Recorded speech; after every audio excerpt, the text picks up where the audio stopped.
Here's how to file a home insurance claim with State Farm. First, open up any web browser. Now head over to statefarm.com/claims and press enter. Now you want to scroll down a bit. Here, find the option of Home and Property, select that. Now click on the option of File a Claim. First, you want to choose your claim type. For that, click on this drop down. Now, select Home, Boat and Property. Next, click on the Login option. Now you will have to log into your account. This automatically links your digital submission form to your home's exact footage and structural policy parameters.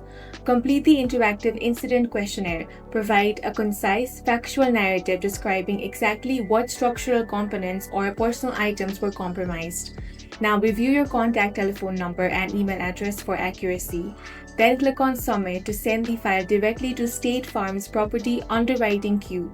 Once your claim file is processing, State Farm will assign a dedicated claim handler or team to your case. That's all for this video. If you found it useful, make sure to hit the like button and subscribe for more videos like this.